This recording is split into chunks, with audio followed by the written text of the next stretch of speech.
Asylum by Daemon of Decay, Chapter 13.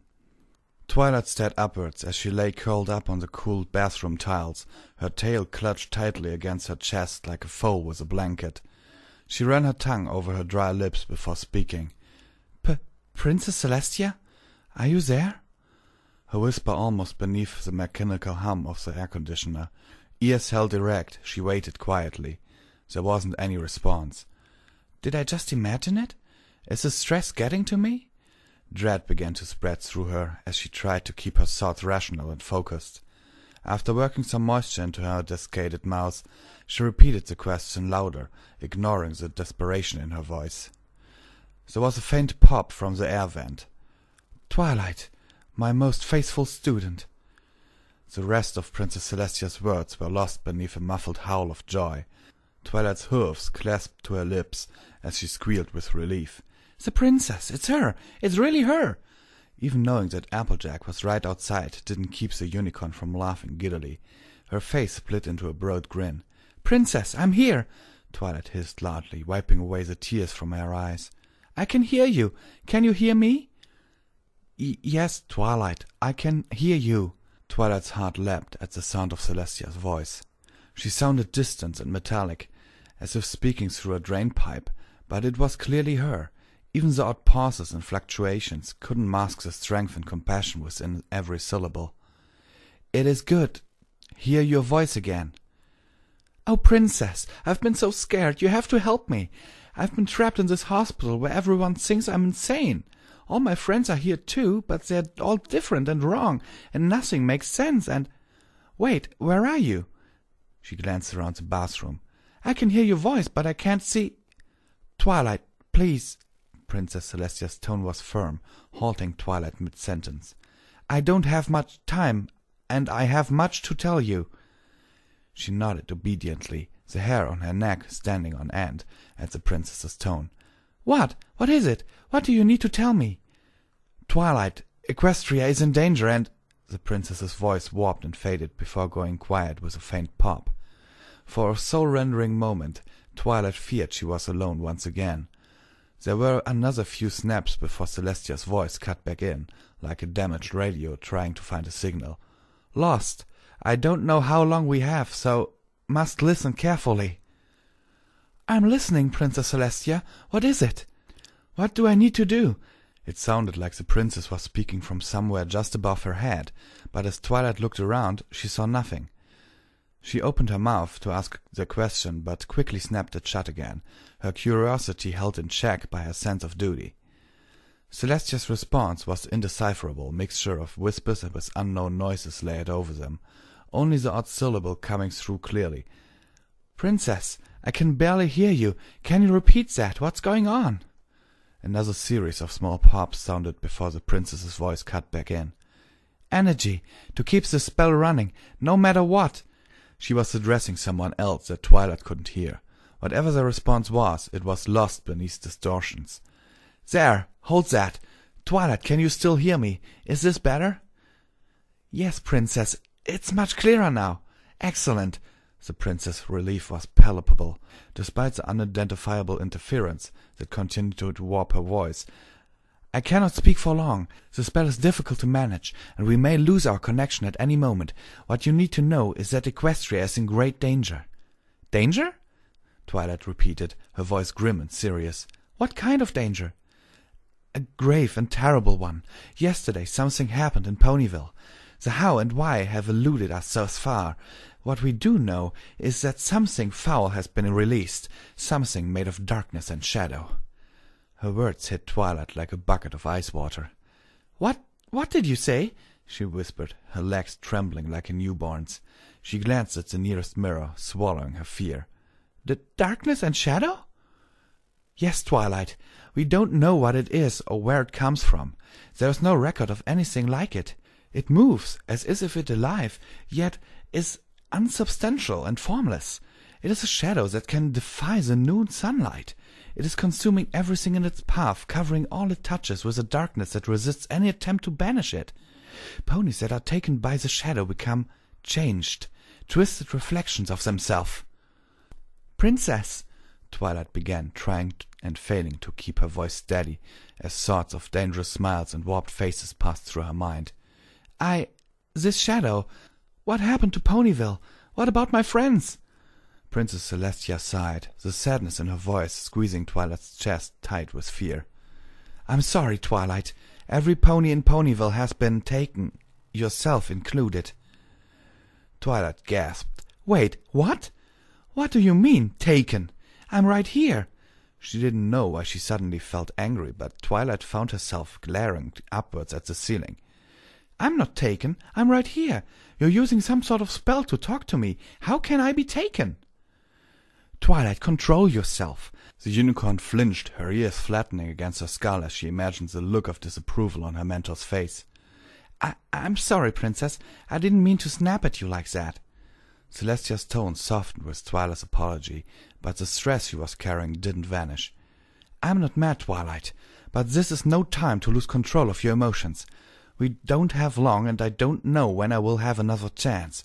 My sister and I have managed to hold the shadows at bay around Canterlot, but we are losing.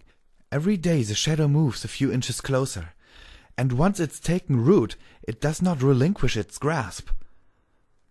If I have been taken, Twilight spat, the word leaving an oily residue on her tongue, then how can I help you?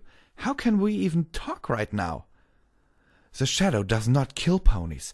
It controls them, or it controls their bodies as far as we can tell. Twilight's tail tucked in against her flank nervously at the uncertainty in Celestia's voice. So does that mean that right now my body is being controlled by some sort of shadow creature? No, Twilight. Her head dipped in relief as Celestia continued. The shadow has you, but you are not its puppet. Your mind still resists, which makes you a threat. In its hubris, it returned you to your body in an attempt to break you with fear and confusion. It was a mistake. I received a letter from Spike alerting me to the danger. Twilight didn't know when she had started pacing, but his name brought her to a halt. Spike? Is he okay? I am unsure, Twilight. It is almost impossible to locate a single mind within the darkness. I was only able to locate yours because you hold on to your independence. As long as you fight back, it doesn't control the elements of harmony. If it's so powerful, why does it need to control the elements? There was a loud pop. As they are the only things that can challenge it. My sister and I can delay the shadow, but that is all. Each day it moves a few inches closer to the city. I might take months, but without the elements we will lose. But my friends have already been taken. I need them to use the elements. How can I help you without them? She asked, her voice growing louder with desperation. You must them break free. Their minds are beset by disharmony and inner anguish. You must help give them peace.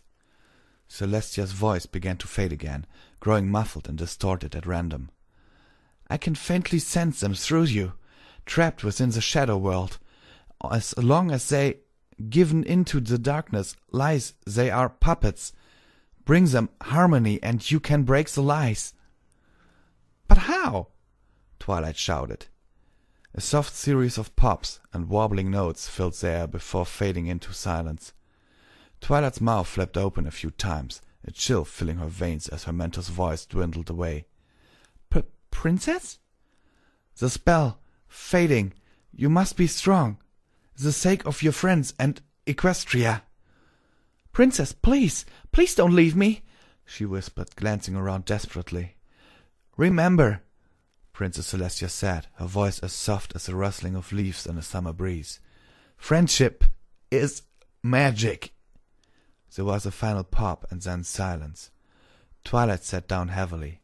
Alone. I'm all alone again. Her lip trembled as she took a few deep, ragged breaths. She wiped her eyes, her hoof coming away damp. I'm trapped alone in some walking nightmare, and even the princesses can't stop it. My friends are being controlled. I can't use magic, and all I want to do right now is have some pony tell me everything is going to be all right. Twilight? Applejack's voice was like a peal of thunder in the stillness of the night. The sudden noise driving the unicorn to leap to her hoofs and stare in momentary horror at the doctor. Ah, Applejack, you surprised me, she stammered, her heart beating out a rapid tattoo. She attempted to smile as she wiped her eyes clear again. "I was just finishing up." Standing in the open doorway, Applejack wore a look of concern as she watched Twilight make her way towards the sinks. "Twilight, we're talking to someone." Twilight flinched. "Why would you think that?" she asked, keeping her eyes focused upon her hooves as she lathered them up with much soap. "I'm not stupid, Twilight. I could hear talking from the other side of the door." Twilight continued to wash her hooves. I was talking to myself." She could feel Applejack's eyes on the back of the head. "Just talking to yourself?" Twilight nodded. "Talking about what?" I... Her voice trailed off as she leaned forward and rested her hooves in the porcelain sink. She didn't want to lie to Applejack again. She couldn't do it, but she couldn't tell the truth either. Twilight ignored the lukewarm water cascading down her arms as she closed her eyes, choking back her tears. All she wanted was someone she could talk to, someone she could share her problems with. She missed Spike. She missed Princess Celestia. She missed her family. She missed her friends. She missed her life. "Twilight, you can talk to me," Applejack said as she moved to Twilight's side, resting a hoof on the unicorn's trembling back. "No pony's going to be upset, and you're not going to get into trouble. I'm your doctor, but I'm also your friend, and you need to trust your friends. Friendship is magic." Twilight lifted her head to stare at herself in the mirror. She sniffled, her eyes slightly puffy and red. Slowly she turned to look at Applejack, the doctor's, her friend's, soft green eyes filled with the honesty and concern she remembered. Twilight felt like she was about to burst, keeping it all inside. She had to lie to her friend again, when all she wanted was to tell the truth. "Applejack, Applejack gasped as Twilight spun around, throwing her forelegs around her and burying her muzzle against her shoulder. I'm so scared. I'm alone and scared, and no pony trusts me, and they all think I'm crazy, and I keep hurting my friends, and I just want to go home," Twilight cried, her body shaking with each sobbing moan. She didn't care that she was crying like a foal. She didn't care that she was acting like the emotionally unbalanced patient they believed her to be. She didn't care that she was supposed to tell any pony the truth. When she felt Applejack wrap her arms around her, all she cared about was her friend's embrace. "Hush now, Twilight," Applejack cooed softly, rubbing her hoof up and down Twilight's back as she soaked her shoulder in tears. "It's okay, you're not alone. It's going to be all right." Time lost all meaning for Twilight. Fear, anger, guilt, loneliness, everything escaped at once in a torrent of raw emotion. Minutes were like hours as she cried herself empty. For 2 days her life had been a series of emotional trials, her feelings savaged by a storm of contradictions and painful revelations. She couldn't think, she couldn't speak. Holding onto Applejack like a life-preserver, she gave in and cried. When Twilight finally lifted her head from Applejack's shoulder, she felt like she had been wrung out by some cruel god. "Feeling better, Sugar Cube?" Applejack asked with a soft smile. Twilight took a step back, sniffling as she tried to steady her breathing. Her nose was runny, her eyes burned, her throat was raw. Her mind a vortex of confusion and anxiety. Yes, Twilight admitted hoarsely, giving Applejack a weak grin in return. I'm sorry for—" "You don't have anything to apologize for," Applejack said as she produced a handkerchief and set about gently cleaning Twilight's face. "You shouldn't ever feel guilty or upset about what you're feeling. There are times when you just need to let it out, but you don't need to hide in the bathroom. If you feel like you need some privacy or you're about to cry, just ask me or one of the orderlies. You don't have to pretend to need the toilet. Honesty is the best policy." Blinking as Applejack cleaned around her eyes, Twilight eventually nodded. "Oh, right. I was just, too embarrassed to tell you how upset I was."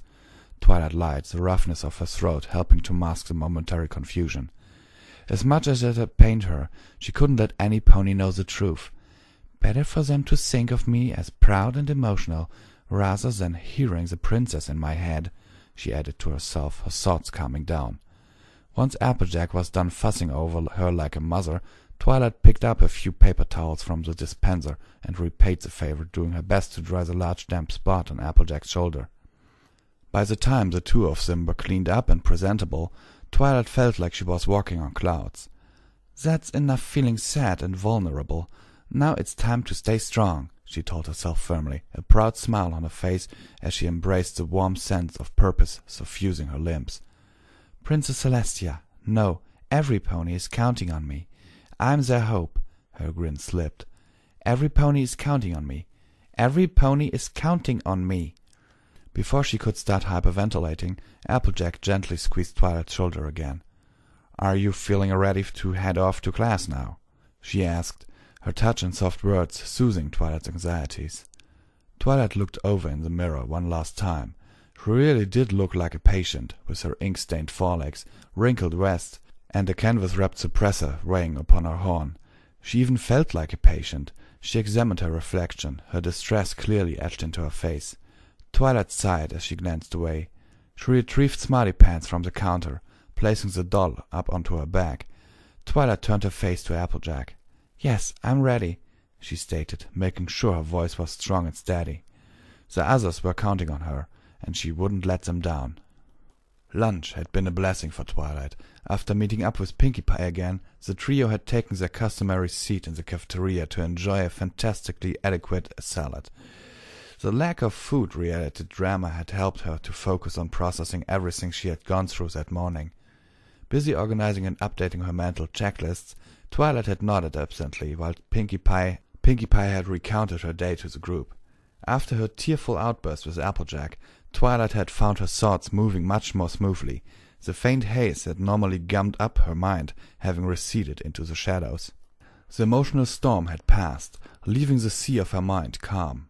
In its wake, she was left with only her ever-growing sense of agitated excitement. Thankfully, Applejack had sensed the need to give Twilight some time to herself. She had helped to divert some of Pinkie's questions and comments away from the introspective mare. It had given Twilight the opportunity to indulge in what Spike called library time, stretches of extreme focus where the outside world faded away while she concentrated on a specific problem.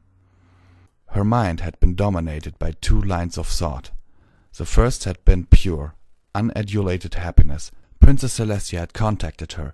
The princess knew where she was, and she wasn't alone anymore.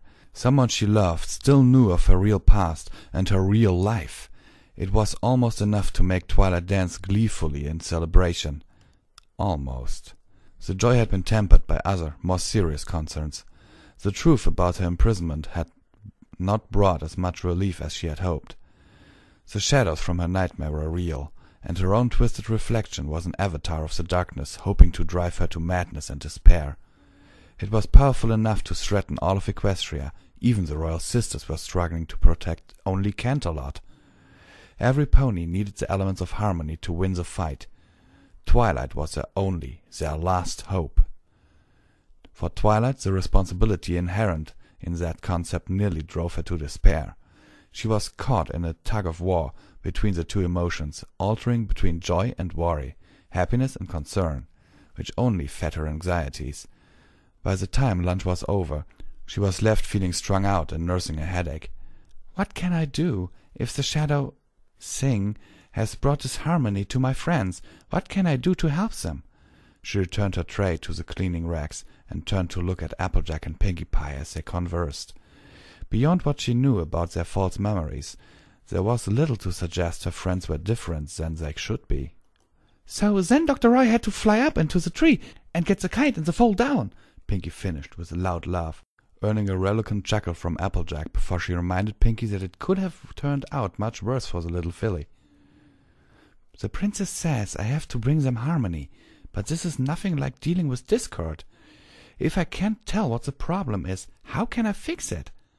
It was infuriating thought, made all the worse by the knowledge that the princess and all of Equestria needed her help.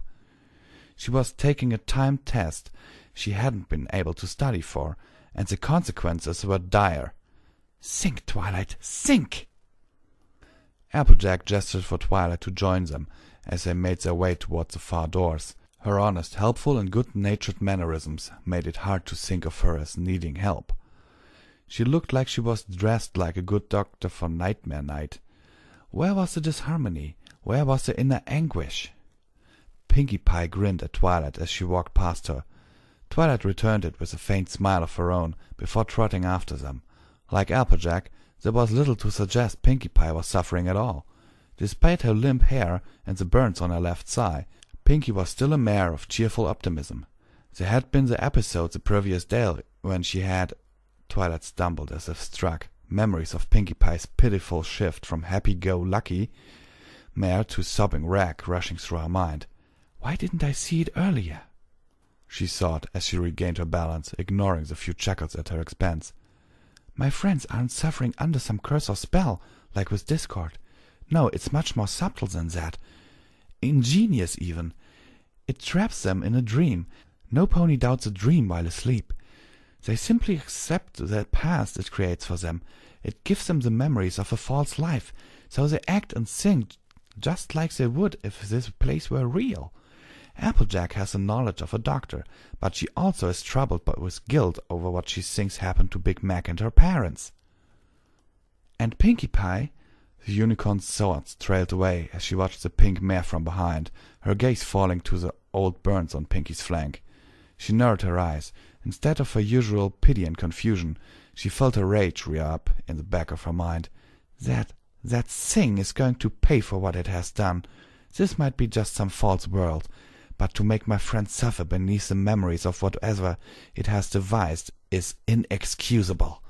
Celestia, help me, I'm going to destroy it." Twilight had never felt such hate before, the heat of it searing away the rest of her anxieties. The shadow monster had violated the most fundamental aspects of her friend's sense of self. Their bodies and minds had been warped and defiled. It was torture to the soul. Worse still, her friends couldn't even see the true cause of their pain. Believing their condition to be normal was the most tragic irony of all. What sort of intelligent being could be so cruel? Discord had been a creature of disharmony, certainly, but he was never truly malevolent. The Changeling Queen had certainly been willing to abuse ponies to feed her ambitions, but she could never accomplish what Princess Celestia described. King Sombra could have created something like this, but he was destroyed, and even then his dark touch was detectable if one knew where to look. Twilight glanced around the white and green halls. This place feels too real to be a simple spell. It's magic, but the sort that even the princesses haven't experienced before. Although Applejack and Pinkie Pie attempted to pull Twilight into a conversation, she kept to herself, busy fighting to tamp down her anger. Hating the shadow creature was pointless at best. She couldn't afford any more distractions. She needed emotional control, refocusing her mind back to her friends and their altered pasts. She unrolled her mental checklist and began going over every detail she could remember, plodding after them with the unfocused obedience of a clockwork pet. "Twilight!" The unicorn halted as she heard her name, Applejack's face swimming into focus just inches from her own. Twilight blinked and took an involuntary step backwards. "Yes?" "Are you feeling all right, Sugar Plum?" Applejack asked, giving Twilight a prodding look. "You were really distracted there. Are you worried about class?" "Class?" Twilight blinked again. She glanced up to read the clock on the wall as she called up the schedule she had memorized. She scowled. "Oh, right, class. Because I'm just a foal who still needs to go to school." Applejack frowned. "Now, there's no need to have an attitude about this. Schooling is important for any pony, even when they're as smart as you." "Plus, you really like our teacher," Pinkie added. "She's lots of fun and is really nice, and knows a whole lot bunch." Twilight bit back her retort. "Emotional control," she reminded herself, swallowing her sarcasm. "I'm sure I will, Pinkie." Applejack continued to look at her. "So, are you sure you're feeling all right? You zoned out there pretty good." "I'm fine," she said, waving a hoof at the doctor's concern. "I was just thinking about Rarity." Which wasn't a lie. Strictly speaking, she had been thinking about all her friends. Each of them was out of sync with their true selves. Something in their pasts made them upset and vulnerable, and she needed to know what. Twilight glanced up at Applejack, adopting an expression of remorse. "I just wished I knew why I got her so upset." "Don't you worry about that," Applejack reassured her. "Like I said earlier, you didn't do anything wrong. Rarity doesn't blame you." Twilight pressed on. "But I don't want to have the same thing happen the next time we meet. It's obvious something happened to her. What—" I told you before that it's not my place to be talking about it, and I meant it. Applejack cut her off. You can ask her herself the next time you meet. In fact, it's best if you do, since that way she'll know just how much you care about her. I know you're upset about the whole thing, and I can tell you don't like not knowing all the details, but things will work out, I promise. Yeah, things always get better if you give them a chance, Pinkie Pie added with a knowing nod. Realizing she wasn't going to get any answers from either of them, Twilight sighed again. Patience, she told herself. I have to give it time. Oh, don't be sad. I know just what will cheer you up, said Pinkie Pie, with a flourish gesturing down the hall. School. You love learning and reading so much. You'll have a great time. I know I do. And all of that goes double for you. Following where Pinkie was gesturing, Twilight noticed the group of fillies and colts filing past the lavender-colored mare, her back to the approaching trio. She wasn't dressed like any of the staff her outfit, a cheerful shade of yellow. Recognition tugged at Twilight's mind. Something about the mare was annoyingly familiar. A name eluded her. It wasn't until they drew close enough that she could hear their hoofsteps that she turned to glance at the trio, revealing her face and her smiling flower cutie mark. Hello, Dr. Applejack, Pinkie Pie. Cheerilee greeted them with a warm smile, the identification hanging from her neck, labeling her as Hospital Educator. After returning Pinkie Pie's enthusiastic greeting, her gaze switched to the dumbfounded unicorn. And you must be Twilight, right? Twilight nodded. Pinkie Pie has told me a lot about you.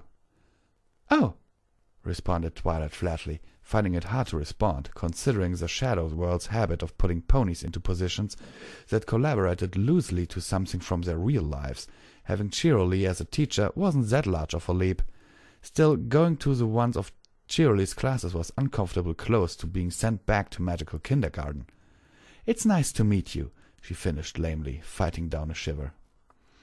So, are you just escorting students to class now? Cheerilee asked as she turned to Applejack, leaving the two patients to wait obediently nearby. With as much casualness as she could manage, Twilight leaned over closer to Pinkie. Please tell me that Cheerilee isn't our teacher, she whispered beneath her breath, watching a few folds make their way through the open doorway. Miss Cheerilee? Pinkie asked before letting out an awkward snoot, stifling her laughter with a hoof. Twilight narrowed her eyes as Pinkie Pie struggled to keep from laughing back in her face. No, she isn't our teacher, she explained. She just teaches the folds. Oh, and art classes, and music sometimes. Twilight nodded with relief. The last thing she needed was to be stuck in a class with folds, constantly reminding of old nightmares, her lost life, and the indignities of her reduced age. Applejack and Cheerilee continued to converse in friendly tones as Twilight examined the hallway. The sounds of laughter and disorganized conversation followed out of the open doorway nearby. She caught a glimpse of the folds inside as they talked, their desks laid out in neat rows. A few nurses walked down the aisles, guiding errant students back to their seats and helping them to prepare for class. Twilight turned back to watch an older group of ponies make their way towards another door across the hall.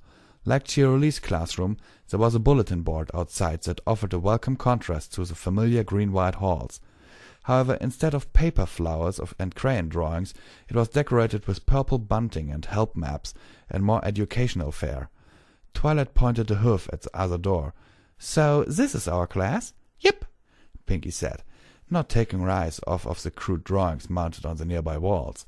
Eventually, she glanced back at Twilight, looking a little crestfallen. I only got to spend 1 year with Miss Cheerilee before I had to switch to the class with the older folds. I like Miss Lulamoon and learning about geography and history and multiplication and all, but I kind of miss being able to paint in class. Miss Lulamoon? Twilight asked, the name itching at the back of her mind. Once again, recognition teased her from just out of reach. Is that our teacher? Yep, Pinkie repeated. She's really smart, plus she's a unicorn like you, so you can ask her all those questions about magic and, Starbeard the swirl? But I don't want to hear about you getting into any trouble with her again, Applejack added after Cheerilee excused herself, just managing to catch the end of their conversation. Trouble? Twilight asked. Why would I get into trouble? Well, Applejack began, trying to find the right words. Because you sometimes call her a stuck-up fraud and say that you're smarter than her, and that she doesn't know what she's talking about, Pinkie Pie explained happily. Twilight stared back at her, her mouth agape. I do what? And then there was a time you broke all our pencils and threw them at her, and knocked over your desk, and... I think that's enough, Pinky, Applejack interjected with an embarrassed chuckle. Since you don't remember her, think of this as a chance to turn over a new leaf for the both of you, all right? Of course, she said defensively. They might be implanted memories, but she still couldn't help feeling mildly offended at the implications. I promise I'll be on my best behavior. I'm glad to hear that, Sugar Plum, Applejack replied as she led them across the hall. Peeking into the doorway, she gestured at some unseen pony before turning back to them. Pinkie Pie, you go on and take your seat, all right? We need a moment of privacy. Pinkie happily bounced into the classroom, while the other two stood by quietly and waited.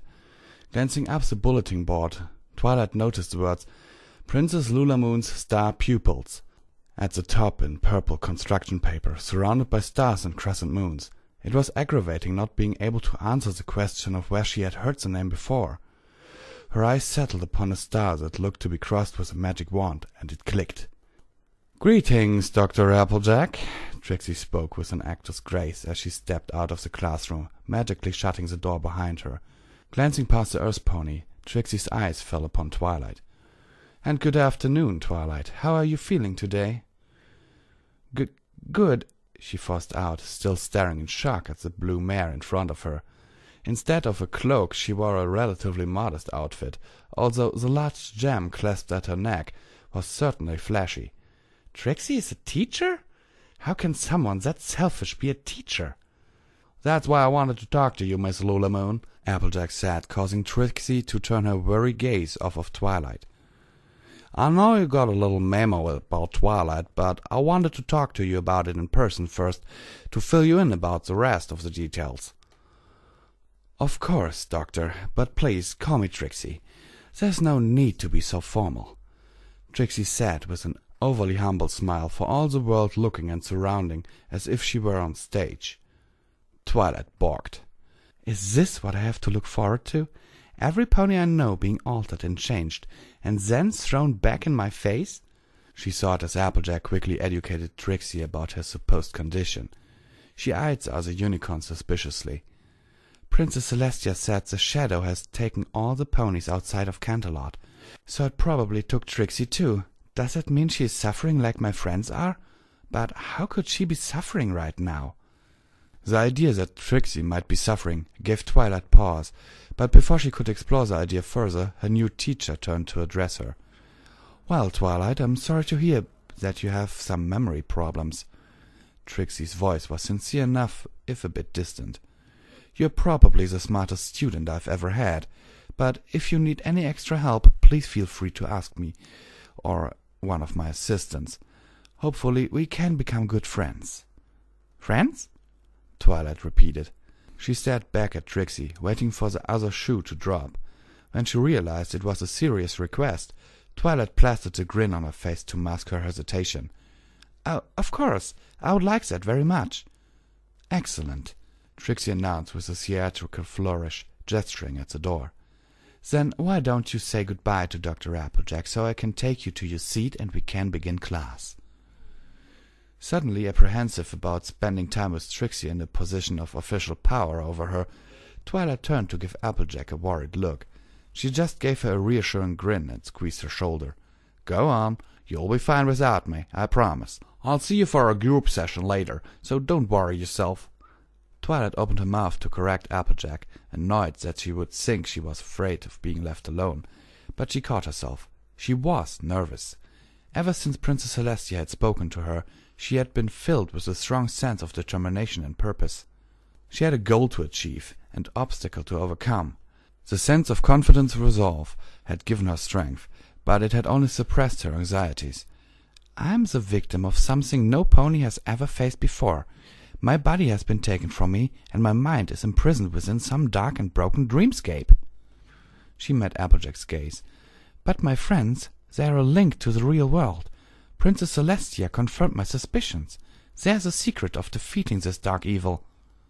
Although she tried to keep her thoughts optimistic and confident, she couldn't suppress her dread at letting Applejack out of her sight. She was adrift on an unknown sea, and she didn't want to let any of her lifelines out of grasp. Swallowing her unease, Twilight nodded at Applejack. Okay, I'll see you later. After another quick round of farewells, Applejack turned and trotted back down the way they had come, leaving Twilight alone with Trixie. Twilight's eyes lingered on her retreating friend before she turned to the mare. Trixie was staring back at her with an unreadable expression. "Twilight, we need to talk," she said, her stern tone catching Twilight off guard. "I don't know how much you remember of our previous relationship, but it wasn't a terrible beneficial one, for you or the class. Now I'm not placing blame. We had our share of problems, and they could disrupt the class. And when I look in your eyes, I can see recognition there." Twilight remained silent, listening attentively. Trixie sighed. "I don't know how much you remember of me, but I know it's more than Applejack thinks. Still, while losing your memories is never a good thing, I feel this is a chance for us to start fresh."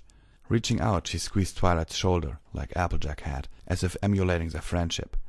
"I want to have a good year together, Twilight, so whatever you may remember of our relationship, I want you to know that this time it can be different." Silence hung in the air between them for a long moment.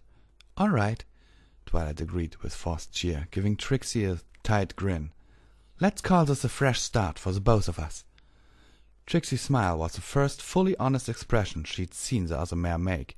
"Excellent!" she exclaimed, opening up the door behind her with a surge of magic. "Then let me escort you to your seats so we can start class." Sparing a jealous glance at the aura surrounding Trixie's horn, Twilight moved ahead of her new teacher, fighting to keep her face neutral. "Even if Trixie is suffering as well, I can't get distracted by every pony I remember and their own personal situations," she told herself grimly. Striding into the room, she noticed Pinkie Pie seated against the far wall, an empty desk beside her. "I have to focus on my friends. There's a key to defeating this shadow thing. If I can help them, then I can help every pony at once." Striding past the front of the class, she was sure to not look at the other patients and the attending nurses. "My friends are what matter now. Learn what I can, keep from drawing suspicion, and find a way to save them from their nightmare. Everything else is secondary." Taking her seat, Twilight gave Pinkie Pie a thin smile.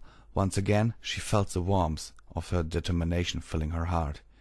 She could endure this, could handle being presented with altered versions of ponies she knew. She could stay strong, stay focused, and stay positive.